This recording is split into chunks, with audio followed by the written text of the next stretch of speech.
আপনাকে বলি যে আমার আব্বার উপর আমার এত কষ্ট ছিল একটা কারণে, যে আব্বা আমার হলে থাকতে দেয় নাই। আপনি জানেন যে ক্যাম্পাসের ডিবেট থেকে শুরু করে সবগুলো হলে হয় বেশি, এবং সেগুলো রাতে হয়। তা আমি তো হলে থাকি না। ডিউডিএস প্রথম দিকে কিছু ডিবেট করলাম, খুব ভালো, মানে সবাই অ্যাপ্রিসিয়েট করলো। কিন্তু দেখা গেছে অনেকদিন বিকেলের প্রোগ্রাম, ক্যাম্পাসের বাস ছেড়ে আসে। তা আব্বা কোনো মতে বলে যে বাইচে থাকা জরুরি, এবং আব্বা মারা যাওয়ার আগে আব্বা বারবার বলতো যে দেশ খুব খারাপ হবে। তখন যখন নিজামী সাহেব, সাইদি সাহেবদেরকে অ্যারেস্ট করা হয় নাই, আমার মনে আছে 2008-এর যে নির্বাচন, তখন আমি বিএনপির পক্ষে বিরাট ভূমিকা রেখে আমার মানে মিছিল দেই। আচ্ছা আচ্ছা।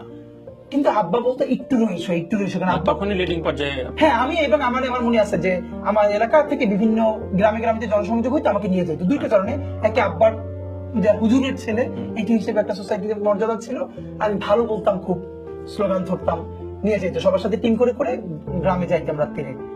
তো আব্বা বলতো যে এতই করা যাবে না, কারণ অনেক কিছু করবে, এবং আব্বাই বলতো যে বিএনপিকে ক্ষমতা আসতে দেওয়া হবে না। আমি এখন ভাবি সেইটা কিভাবে রিড করছে। নিজামী সাহেব, সাইদি সাহেবদেরকে যখন গ্রেপ্তার করা হয় নাই, সে তখন বলছে যে চুপ করে থাকো, দেশে অনেক বড় কিছু করা লাগবে, এদের কাউকে বাঁচতে দেওয়া হবে না। আব্বা মারা গেছে বারোতে, এরপরে তো এই শাহবাগ হয়েছে, তাদেরকে ফাঁসি দেওয়া হয়েছে, কিন্তু আব্বা আমাদেরকে বলতো যেগুলো ঘটবে, এবং আমি তো প্রচন্ড উত্তেজিত হইতাম। তা আব্বা বলতো যে কিছু মানুষের বাইচে থাকা দরকার। আমার মনে আছে এই কথাটা, মানে আমি বলতাম তাহলে আমি কি হিপোক্রেট হবো, আমি কি মুনাফিক হবো, আমি কি এইটা জানিয়ে এটা করবো না।